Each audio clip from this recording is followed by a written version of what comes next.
পাকিস্তানি একজন মুসলিম যুবক, সে সব সময় অ্যাডাল্ট ভিডিও দেখতো, তার এই গুনাহের কারণে তার কি করুণ পরিণতি হয়েছিল আপনি যদি এটা শুনেন আপনার কলিজাটা কেঁপে উঠবে, আপনি আপনার নিজেকে ধরে রাখতে পারবেন না। ওই যুবক অ্যাডাল্ট ভিডিওর প্রতি এত পরিমাণে অ্যাডিক্টেড ছিল, সে অ্যাডাল্ট ভিডিও দেখার জন্য বড় একটা অ্যাডাল্ট সাইট থেকে অনেক টাকা খরচ করে সে লাইফ টাইমের সাবস্ক্রিপশন কিনেছিল এবং সেই ওয়েবসাইটের অ্যাক্সেস সে তার নিজের বন্ধু বান্ধবকেও দিয়েছিল। সে তার সকল বন্ধু বান্ধবকে নিয়ে অ্যাডাল্ট ভিডিও দেখতো।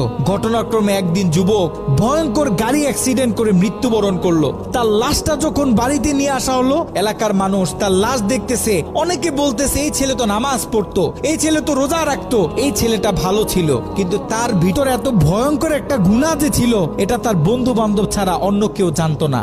সকলে মিলে তাকে দাফন করে যখন বাড়িতে চলে আসলো, ওই ছেলের মা গভীর রাত্রে মোনাজাতে আল্লাহর কাছে দোয়া করতেছে,